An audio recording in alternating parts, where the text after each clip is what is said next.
can start. Just before starting, Adam asked me a very good question with respect to the calendar. So, as you know, we need to present let me go to the calendar.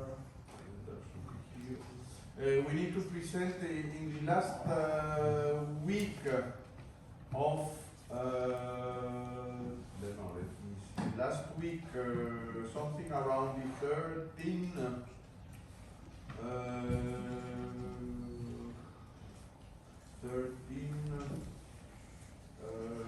So officially, does anyone knows when is the official calendar date of the? Probably we need to find 1 week. I don't know whether this 13, the week of 13 of December will be okay, but we need to present, do the presentation of all the project that you have been doing for this course. For this, I will put a Google document on which I will put schedule you can choose the time you need to you want to present your project, and then but does anyone knows, for example, for the other courses, for the data warehouse, so for the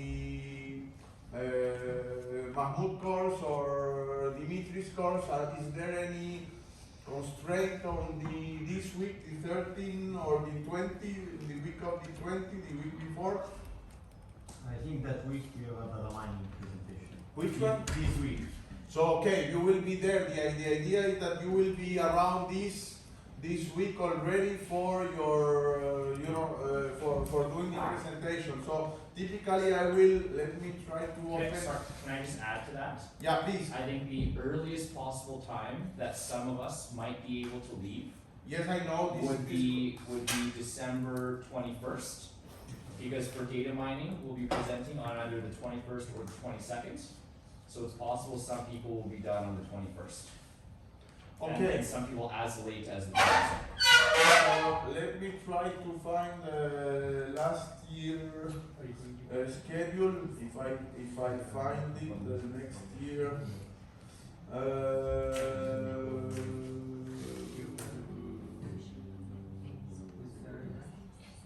So look at this kind of thing. This is for the last year project presentation. So I will put something like this.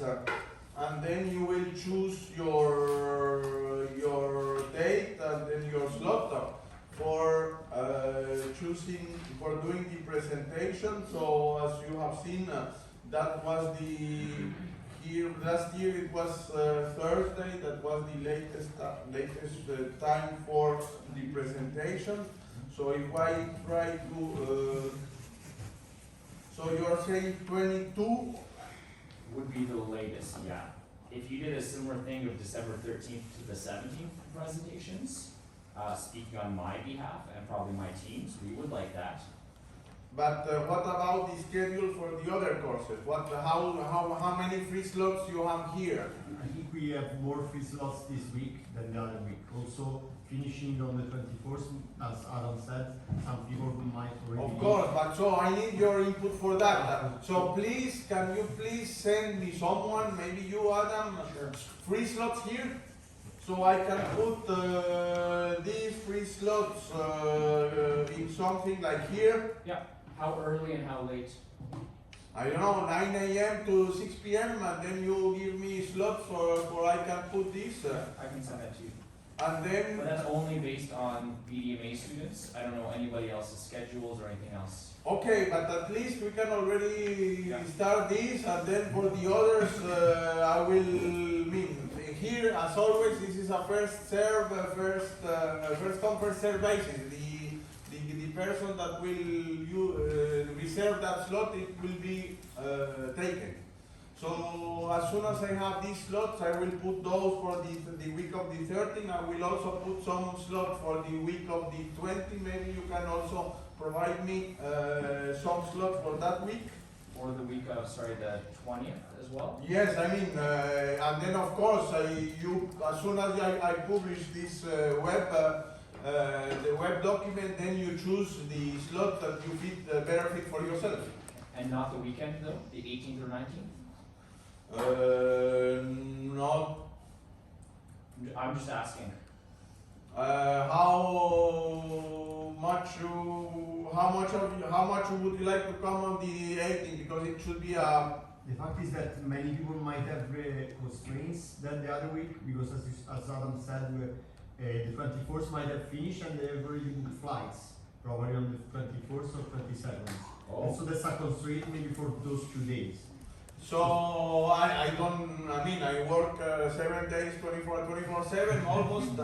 So for me there is no problem, but you need to be there. I mean, the other people need to be there for the presentations. So even Saturday for me would be okay. I suggest, the only reason I suggest it is that if for some reason Monday through Friday is booked up, there might be people that would prefer to do it on a Saturday than waiting until the next Tuesday. Okay, so Saturday I would say from 9 to 1 p.m. that would be reasonable for most people, even local students or UB students. And then I will put also that slot available so you can choose your favorite slot and then. So are we only speaking about this week, 12-18, 12-17? Yes, and then if not, we have a huge number of projects to present. Let me go there. No, this is the advanced database.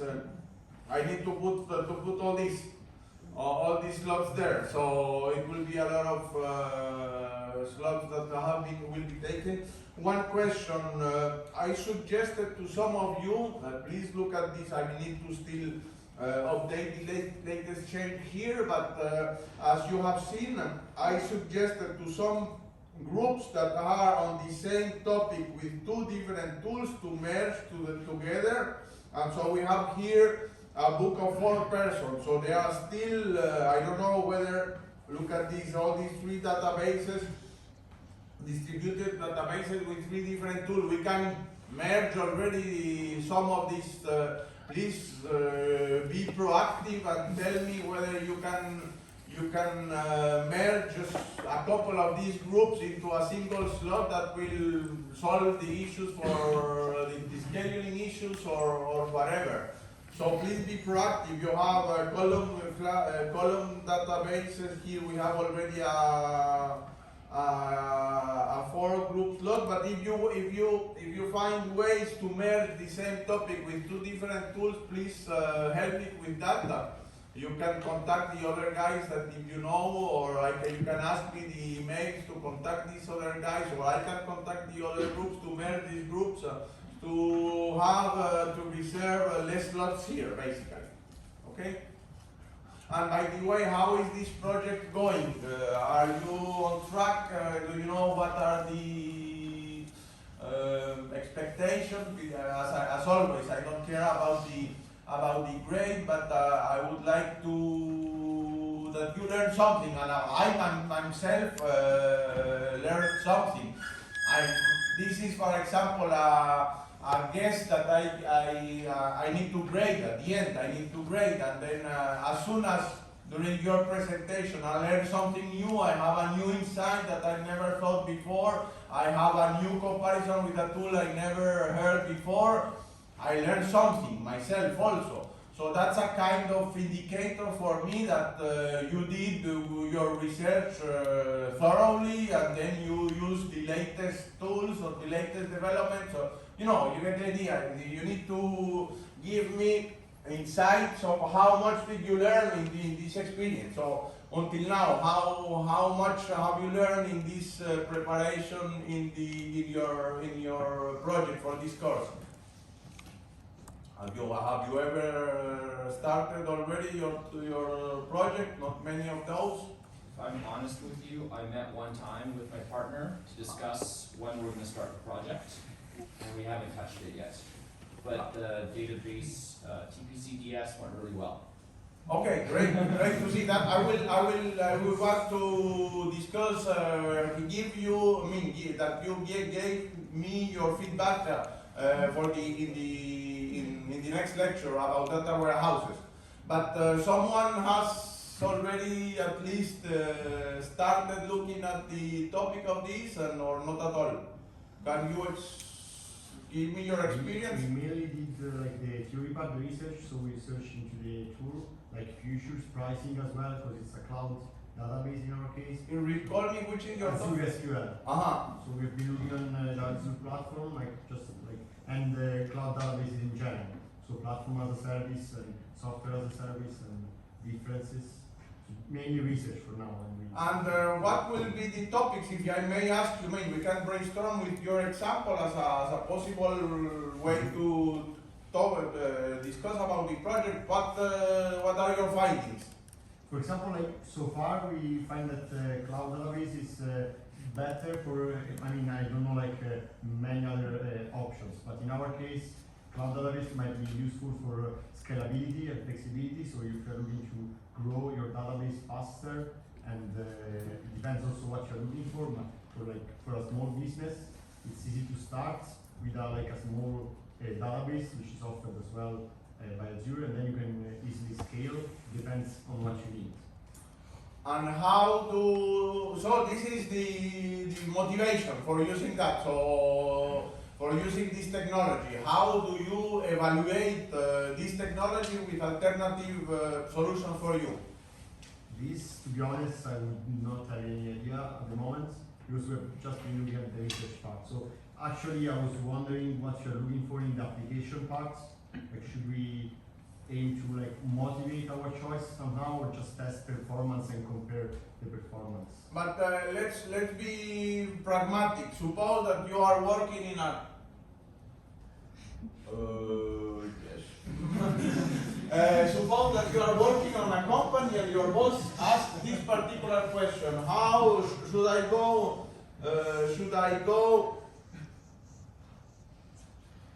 I don't know what happened, but let's forget it. Suppose that you are working in a company and then the particular question, sorry, this is not necessary. Let's go to the slides. Your boss asks you to evaluate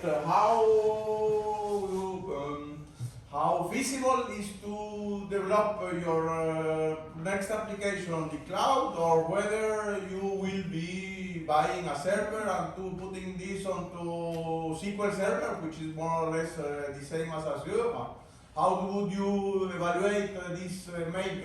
Make your company decide on one of these two solutions? But that's the thing. I think maybe it depends on the company expectation, but maybe it's not the best solution, the cloud database. Why?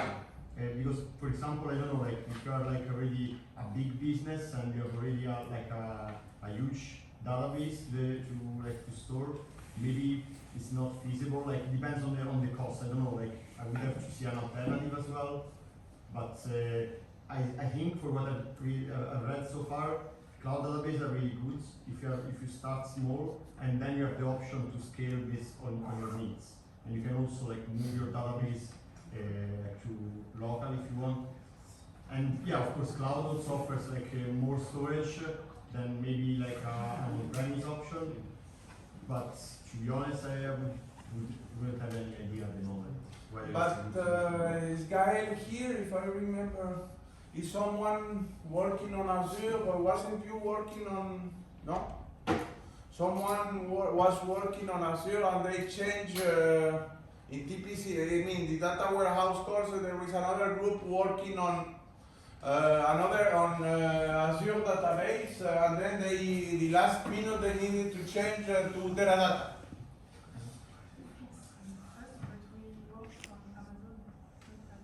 But the problem is the same for Amazon. So your name is Gael, it's okay. So Gael, explain what was your problem why in the last minute you need to change from Amazon to Teradata. We discovered that the price was too much compared to the debate. I don't think the debate was Maybe you can speak a little bit louder, or maybe you can just remove your. I say that we discovered that it was too much to pay for a multi-debate, and so we changed to Teradata because there was some possibilities to use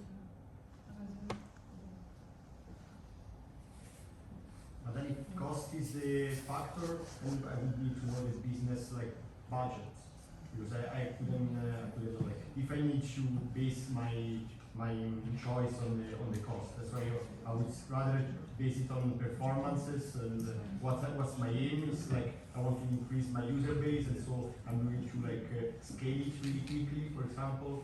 So then maybe yes, cloud service would be valid option for websites, for example. So the idea here, if I rephrase what Gael was telling, is that suddenly it would mean TPCDS, some of you already, that follow the other course know already, is what is the first stage factor, 1 gigabyte? Yes. So 1 gigabyte in a database nowadays is nothing. And according to Gael's experience in Amazon, it was prohibitive to envision do all these TPCDS on Amazon due to the cost. So in the last minute, the group need to change to another tool. So, for example, in your particular case, that's an important factor to analyze, is to say, okay, for the same amount of money, suppose that I have, put whatever figure you want, how much should I cost per year? Imagine, put 1 gigabyte, TPCDS, use TPCDS as a measure, a unit measure to say, how many queries I would need to know, how much cost into this, if I would run a TPCDS-like application on Amazon for 1 year, and then put the same money on buying a machine, I don't know, something else, and then do an analysis, if only for that. This is an important, because on the long term, a company could be paying millions for a cloud solution, if maybe this is not the right way to do it. So again, in your case, this is one particular factor that you need to analyze, because this is a practical question that somewhere in your professional life you need to ask. Should I go to Amazon or cloud or not? I mean, how much it will cost on the long term, all these kind of things. You get the idea, be pragmatic, put yourself on working on a company, and ask what potential your manager asks you to analyze to do the right decision for the company. Yes, Adam? I was going to add, as a business case, like I know for the company I used to work for, it's TC Energy, and so like it's a $1 billion+ company across North America. And we are with Amazon, and one of the reasons wasn't necessarily, although we enjoyed their services, but to what you were saying, it was scalability is instant. If we need more space, we don't have to wait or pay for a server, someone to come and install a physical server. We just send an email and say we need an extra however many terabytes, and it's available within seconds. That was a really big factor, and also they have a lot of machine learning, they have a machine learning lab, and so we're actually able to trial and kind of try new things with them as a partnership, and they provide a lot of support. So it was, I think for our company, it wasn't so much even the service itself that was the that continues to be the big driver, but all of the additional services that they provide that allow our company to play with data and make it easy for us to do things, but it was beyond the database itself. So that's another thing a company might look at, of what are the value add, what are the additional things that a service can provide. Yes? And also, since we're talking about differences, should I also look into then at this point, the fact that cloud is a platform as a service solution, and so everything is managed for you. You have to patch the system, like choose the operating system, so you have the platform ready, and you just have to do the database. So could this be a factor as well? I mean, of course, but the idea is you need to go beyond the publicity and the marketing. What they say is not necessarily always the case. So you need to test that what they are really saying it's adaptable to your solution. So this is, allow me, Philip, if you want, I don't know how much have you been able to work with this project? Yeah, we've done. So maybe let me, if you accept, change the topic, and then the same project should be. We need to have other question to another topic, because in my case, I know relational database technology. They are working on object-oriented databases. Why I should switch to an object-oriented database, which are less common, and etc., less powerful probably, and why I should switch to object-oriented databases. What are your questions? Yeah, so we are actually working with ObjectDB. Yeah, ObjectDB. And we are also pairing with Pietro and Vlada we're working on first steps. Yeah. Yeah. So basically it's an object database and everything is basically in Java. So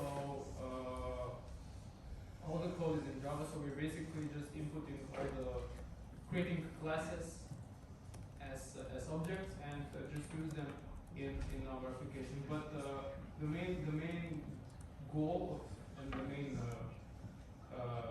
main user of these databases are basically devices that embark devices and mobile devices. So it works on let's say smaller, more heftier devices, because we need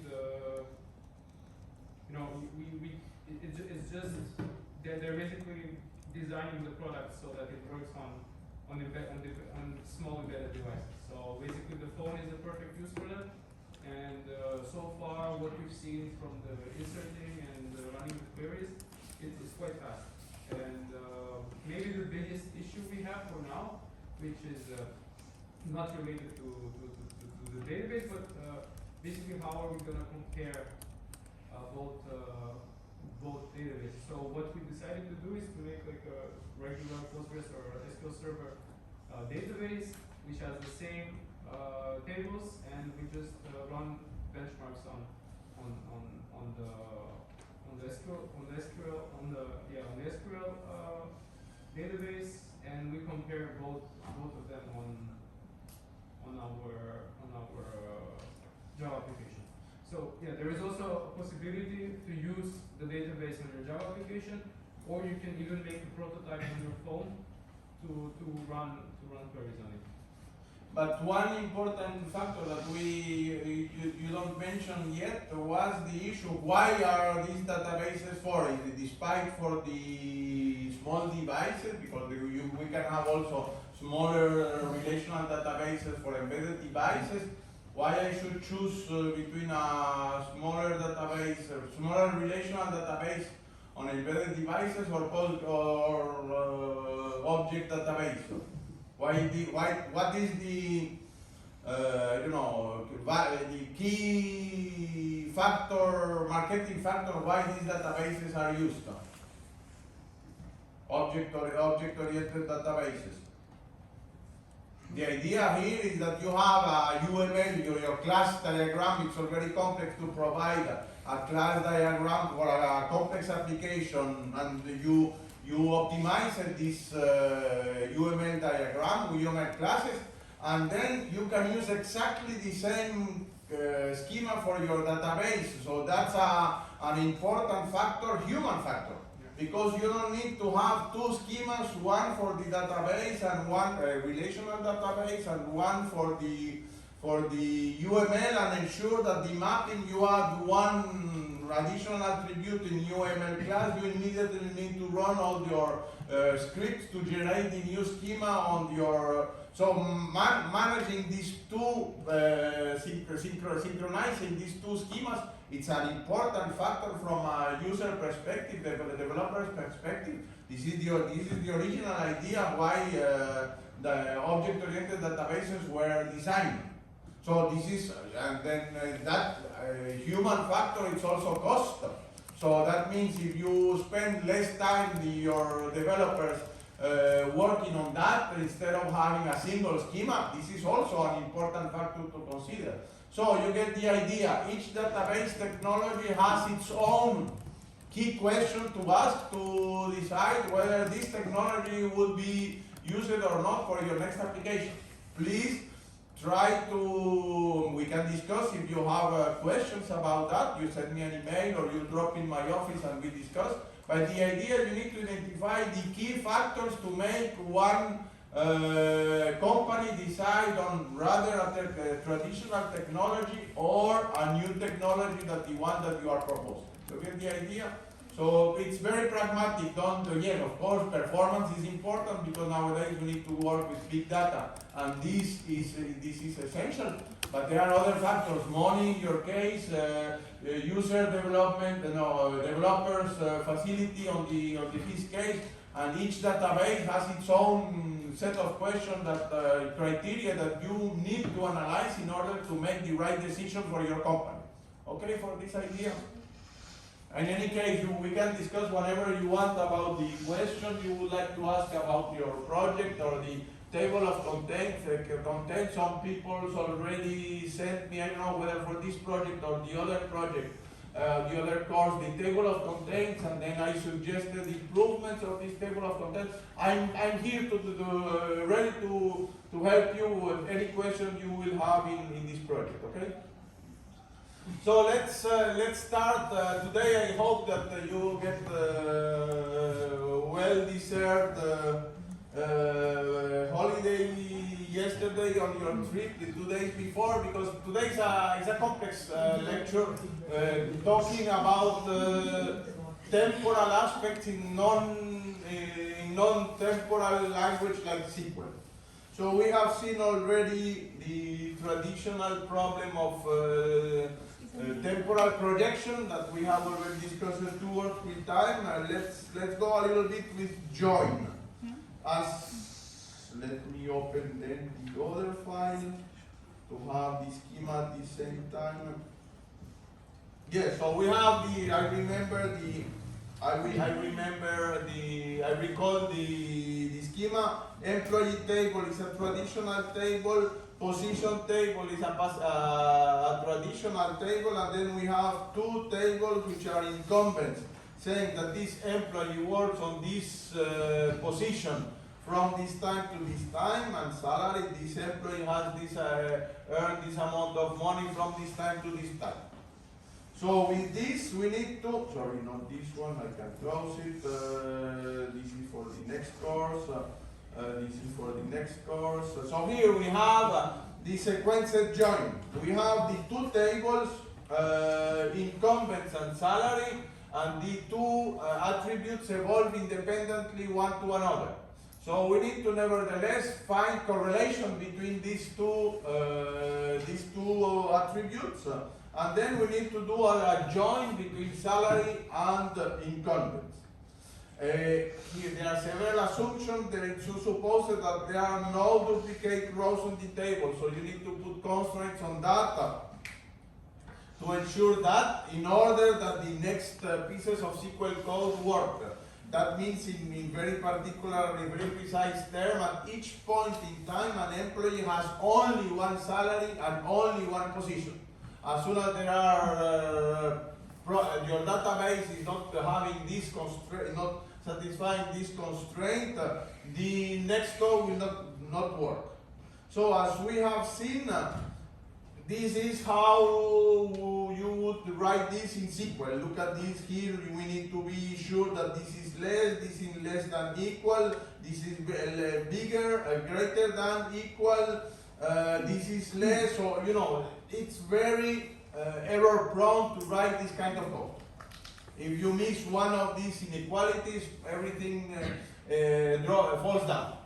So what is this issue here? The issue is that, as we already saw, there are 4 possible ways in which 2 periods can intersect with each other. Supposing that the left is closed, the left bound, and the right bound is open, then look at, for example, this first case. We can say that this employee has this amount and this salary from this day to this day, these are the 2 round circles here, provided that you do one line from the salary table, another line from the incumbents table corresponding to the same employee.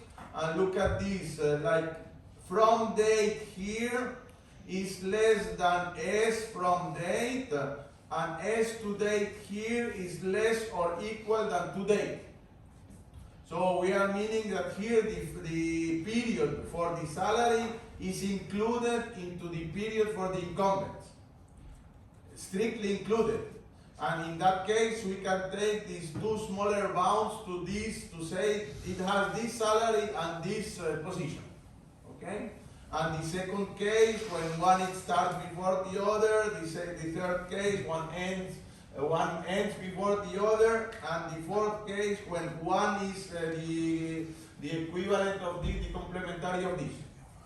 So this is very complex, and we would like to try to avoid this kind of solution. So one possibility to do is already using case. This is a case statement which is in SQL, available in SQL. Look at this. What we are basically doing here is taking the maximum of these two values and the minimum of these two values. The maximum of these two values and the minimum of these two values, and this for the four cases. Okay, for that? Out of that, we can say when this is bigger than this, so we are taking the maximum here, the maximum of the starting point and the minimum on the ending point. So we are saying when this is bigger than the other, we take the first, otherwise we take the second. So here we are taking the maximum of the two values, simply.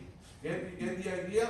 And for the other, for the end point, we take the minimum of the two end values. If this is bigger, then we take the other one, otherwise we take this one. So we are taking the minimum of the two values, okay? You understand that this is the maximum of the two from dates, and this is the minimum of the two end dates, simply. But we have to do the same, provided that this maximum is less than this minimum.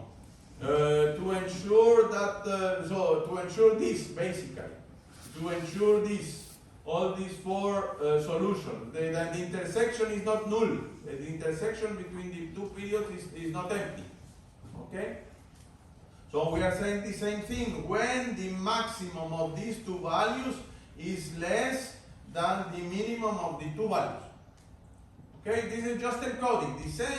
The same thing, when you understand this, you understand that we are basically taking the maximum and the minimum of the two bounds. This is exactly the same, no reflection needed on that. And then we can go a little bit further. This is the case for SQL Server. We define a minimum date because they do not have a minimum date or a maximum date. We define a minimum date simple function. It takes two small date time and then return the one when it is less than the second. And the same for the maximum date. If the first is bigger than the second, then return the first, otherwise return the second.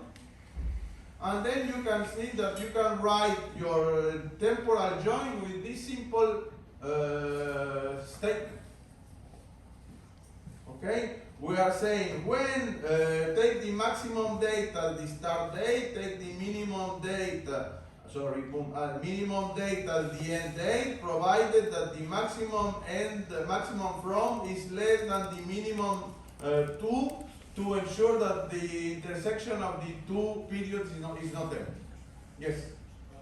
So this looks very simple regarding to the four queries, but should we follow some sort of constraint when inserting the data, the temporal data? So the idea here is that already, if you want to, suppose for any reason you want to have this, you need to ensure the constraints are already there. Otherwise, this piece of code is exactly doing the same that this. After a few hours reflection, you understand it's just an encoding, a different rewriting of the same algorithm. So if your database does not, in this case, does not answer this, does not respect the constraint, there will be problem because somehow we will have two positions at the same time or two salaries at the same time, and then that will not work. And when you're talking about constraints, you're talking about the no duplicate rows? Yes. Right? So this is the idea. At each point in time, an employee has one salary and one position. Yeah, Look at this also, this idea here. In this case, we have a union all. What is the difference between union and union all? One counts the duplicate. One removes the duplicate. Which is the one removing the duplicate? Union. So union all here, from the implementation perspective, is faster because when we have the four results for the subqueries, we need to sort it, and then when they are sorted, we can remove the duplicates. Removing duplicates is always, there is no magic in computer science. Removing duplicates needs sorting. Sorting, what is the complexity of sorting? N log n. So if you have million rows, n log n is very little. So if you are able to avoid sorting, you gain by definition. Why I put here union all instead of simple union? First thing we need to understand that does the result will change if I replace union all by union in this case? No, Why? because the constraint is already meant that there will be only one row for each salary and employee. But this is independent, so indeed we have this constraint, but this constraint is independent of the fact that basically here you can have this value. Is it possible to have this value in this subquery and the same value in different subquery? So in that case I will need to do remove the duplicates there. No, because I think it's no, because each one of the cases don't intersect with each other. Indeed, all the four cases are mutually exclusive, and therefore we don't need. We know that if we have one value like this in the first case, it will not appear in the other three cases. Then we can avoid this kind of thing. And look at this very silly thing that we need to do when doing SQL programming, because this really makes a difference. You will see now that you know how to analyze the query plan, you will see immediately that there will be a sort, and there will be that step is removed when we use the union all. So everything you can gain when writing SQL queries is important. So you understand here that of course it is much more easy not only to write, but also because you don't need to care, you don't need to be very careful about all these inequalities. Here, with these simple functions, you debug your function one, but you know there is nothing to debug here. It's a single line. There is nothing to think much about the other. So with this simple function, you can do temporal joins very easily. And even performance-wise, it is why it is. Can someone, of course, if you think here, you need to optimize 4 different queries, and each of those can be very expensive to optimize. Can someone explain a possible plan for executing this query? You have the 2 tables, and 2 tables are streams of data you can have in parallel. How would you compute this? What will be the best algorithm to compute this temporal join? You have a salary, so let's start here. Salary table is in here. You have your salary table, and you can scan it line by line. You have your incumbents table, and you can do it in parallel, have a parallel sequential scan of the two tables, how would you do suppose that you don't have that. You need to do that in Java or Python or your favorite programming language. And you have two files and you read one record at a time in Java or in Python. How would you program your temporal join in Java or in Python or R or choose whatever language? So my guess would be that I'd probably sort each table chronologically for both salary and incumbents. Chronological is one factor, but what else? So we already need to sort already from the from date. Already we are sorting this, but what else? I mean, you could assume salary is always increasing. That might help you a little bit. But what I was going to say is if you sort it by from date and What else? First you need to sort by SSN. Yes, of course, we need to sort it by SSN. Okay? well, I thought that was obvious. I'm kidding. I totally forgot. So we have a from date here. Now we have ordered first by salary, sorry, by employee, and then by starting date, from date. You understand that you can somehow scan and look which of the left or the right hand side that you get is bigger in the from date, and according to that keep probably the previous value to see whether it changed or not from the same. You have to keep the salary value here in a variable, the position here in another variable. As soon as it changes, do something. But we can do this. The idea is you can see that we can do that in a linear scan. Can you do this in a linear scan? Of course not. There will be 4 linear scans, at better. Okay? So the idea here is that this is relatively easy to do. Even if you have temporal joins in a database, it's relatively easy to implement, even if you do it by hand yourself. And my takeaway message is that temporal join is not expensive, temporal projection is expensive. You can have linear scan if you do it not in SQL but in PLSQL, but nevertheless it remains a little bit more expensive than doing joins like this. Okay for that? The intuition. I'm not saying that I'm not asking that you immediately understand this, but you understand that you need to also understand how this is computed to optimize your SQL queries. So let's see difference.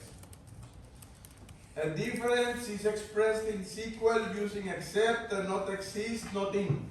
Typical example of a query lists the employees who are department heads, suppose that this is 1, 2, 3, 4, and are not professor, which is 5, 5, 5, 5 as the code.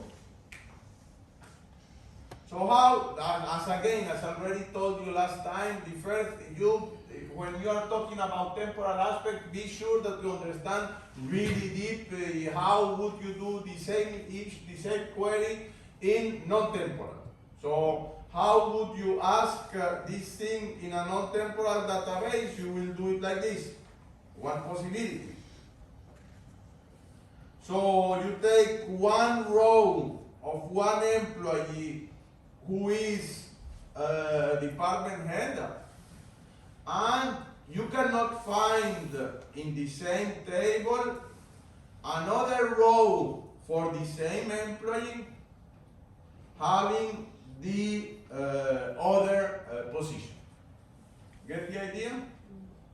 Another possibility, this one. How can someone explain me the difference between this? This is the traditional SQL, so you should be able to understand that. What is the difference, and also performance-wise, between the two versions of this query, the non-temporal version? Yes? Except it's like we have to,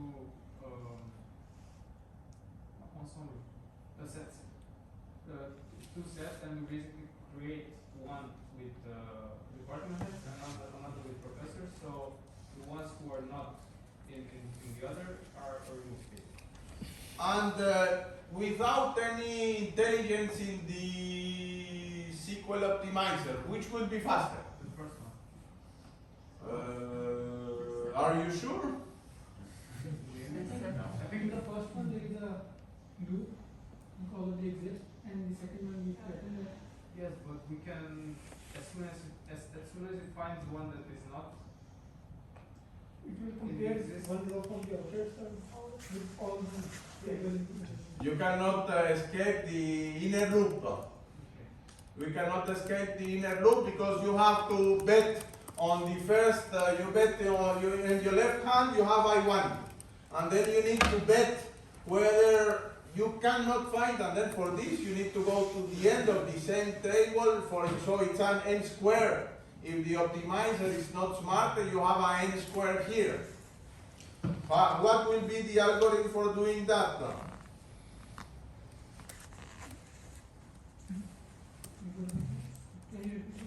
What will be the SQL algorithm? How the SQL optimizer could implement this query?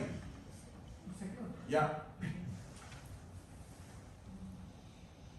Would it not sort by SSN, and then for each SSN, scan through and look, if it's 120, 1, 2, 3, 4, you're in. If it's 555, you're out.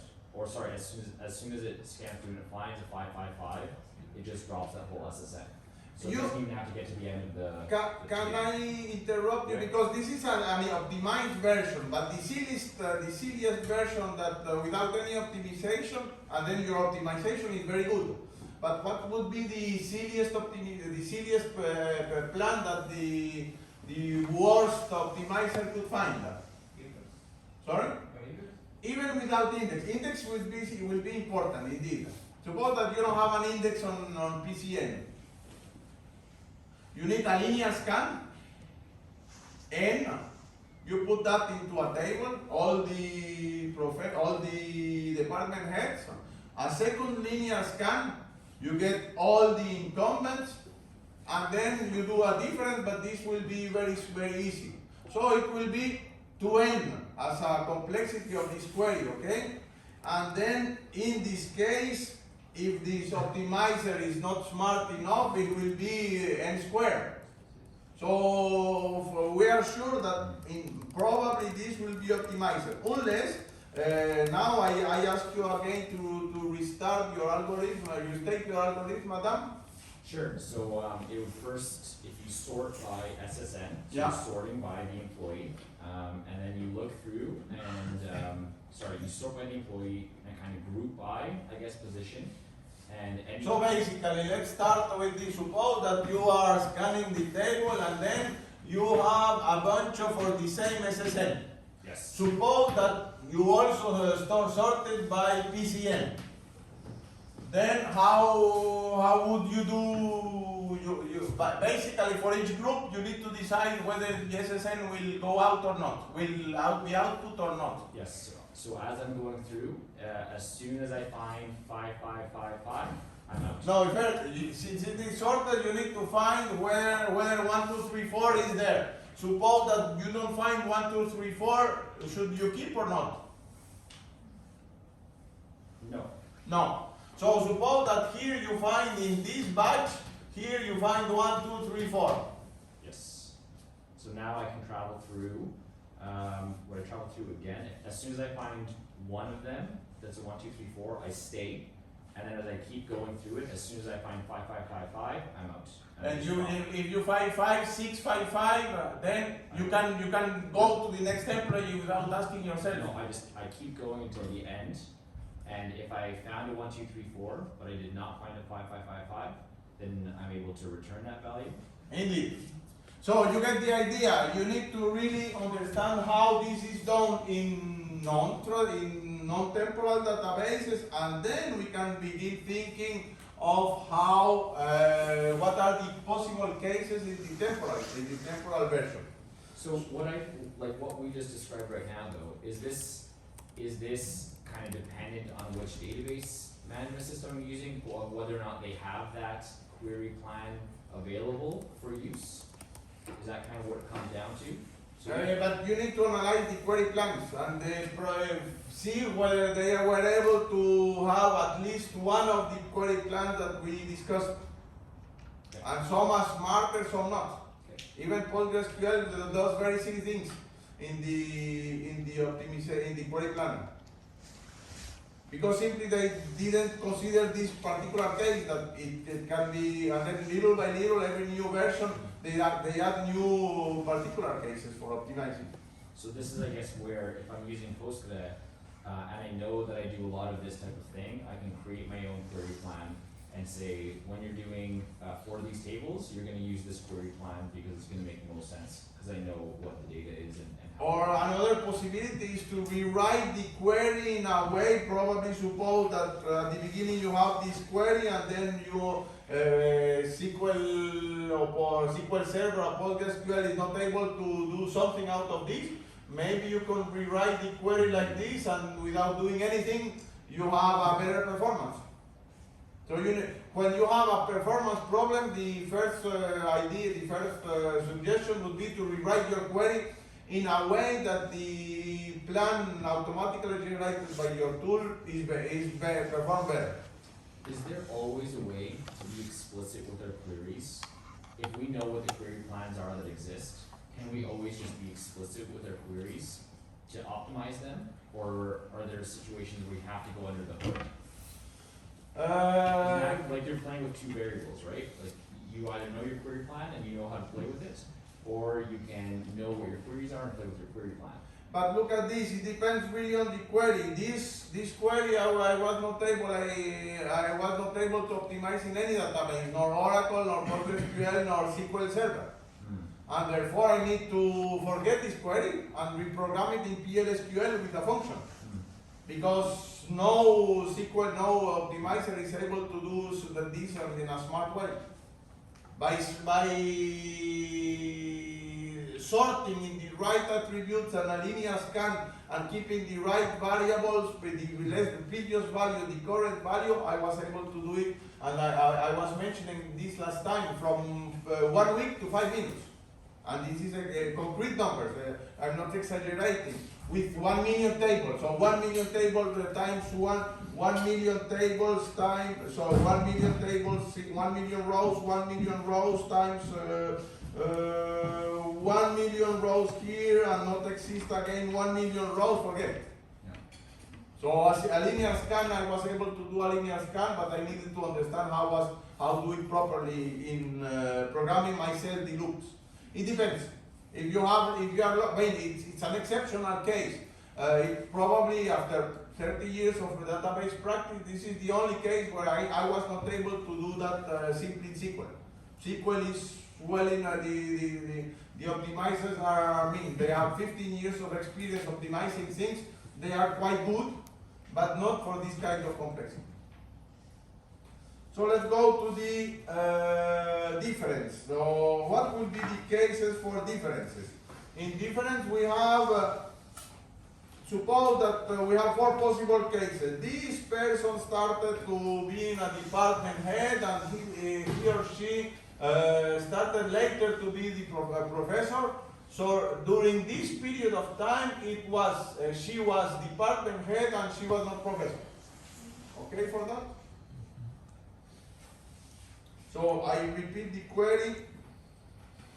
List the employees who are department heads and not professor. But in addition to that, give me the time period when one person was department head and she was not professor at the same time. So this would be the first case. Second case, being department head and stopping to be professor or student. Third case, always being department head and she stopped being professor for some period of time. Or the fourth case, when you have someone being department head and never have been professor. In all these cases, the result will be this. Okay for this idea? If you understood that, the rest is just encoding. I know it takes 30 lines of code, but this is just encoding. So let's see this. We have the first case, which is this. For the same, for the two positions that we are looking for the same employee, and then you need to be sure that you have this in the right way. E1 from date is less than E2 from date, and E2 from date is less than I1 to date. So you are doing this less than this less than this. And you cannot find something in the middle that somehow fills this gap. You get this idea? Same for the second, this is symmetric, the second case. Third case, now we have three variables, I1, I2, I3, for the same employee. For the right positions, and for the right here, this is less than this is less than this is less than this. Okay, for the intuition. And then you cannot fill this gap again. You cannot fill this gap if you don't find another I4 for the same employee that this employee was 5555 during this hole that is here. Get the idea? And the last one, she was always department head. He has never been during this period professor. Yes. I have a question for the first way. This one. Yeah. So when we did the joints, we used less than equal with the it's from yeah. So we used the okay. Because this less than equal is that I can accept that the end date will be the same. So I'm sure even in this particular case, this is fully included in this. Okay? My only problem with the sequence difference is that for me it's kind of difficult to understand the not exist. It's maybe the trickiest part because I've also seen that, I don't know if it's a mistake, but it's been really differently in the solutions of the exercises. Yeah, then maybe tell me what were the discrepancies, because all these codes is come from the book, it's reported into the web page, and even this book has many errors. I tested all the queries in the exercises myself. I didn't find any error, and then probably the solutions are better than less. I was using this as a reference because I saw that there are differences and I thought that these ones are more correct. Could you please, if you have some time, please tell me the difference so I can figure out which is correct and which is not. But you understand the issue. If you understand now the complexity of this, you understand all the domain of temporal databases. Imagine my colleagues working on the administrative database at ULB at the S building. Do you think that they are able to, for all the people at the ULB, do correct temporal queries? I'm not very sure. I mean, with the best effort they can do, it's difficult. And then there were always problems for be sure that you are doing the right thing. If you are doing data mining on temporal series, you have the same problem. You need to take care correctly of the temporal dimension. And this is by definition complex because this should be done by the database system and is currently not the case. So we will see later, not today, but next week, how this is implemented in traditional tools. But I already can tell you, all the create table, you can define a table even by temporal, with valid time and transaction time.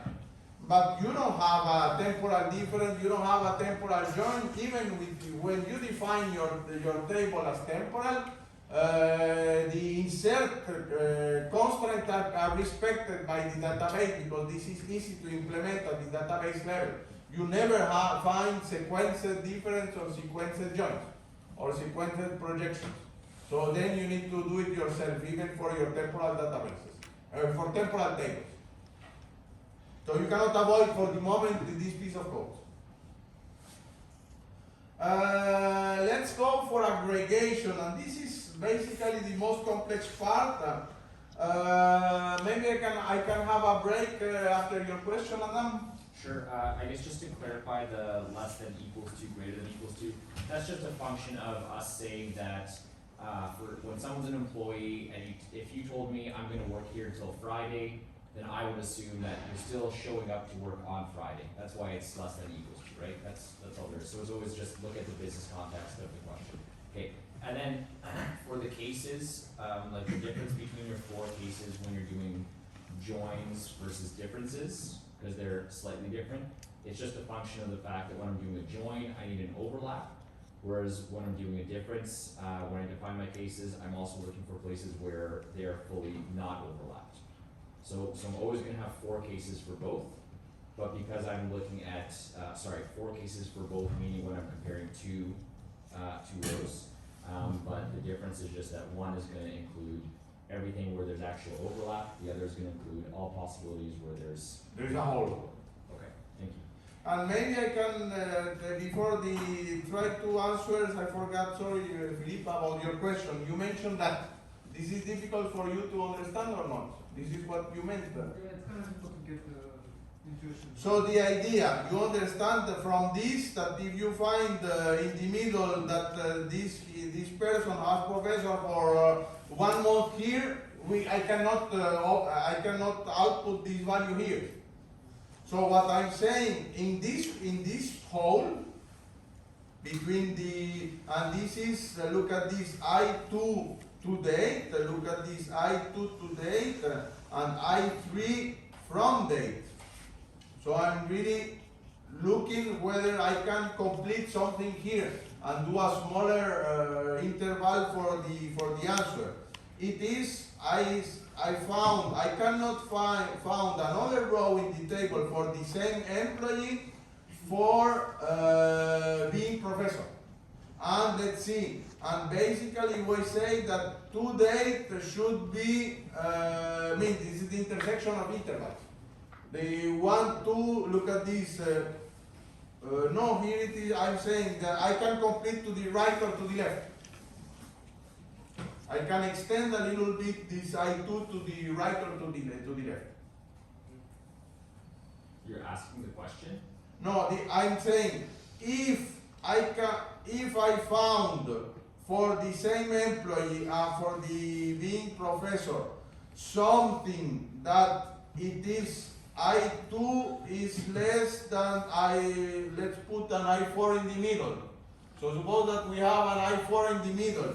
So that I4 in the middle can fit somehow here, then I cannot output this, I should output this something that is in the middle instead of.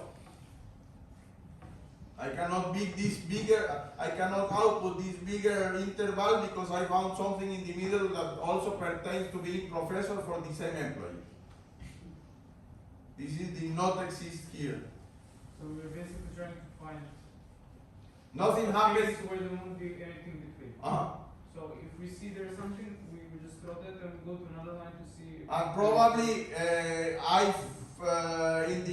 will look and I3 will not be there and I3 will be switched to the one that we have found in the hole. Okay? So maybe we can have a 10-minute break and then we continue.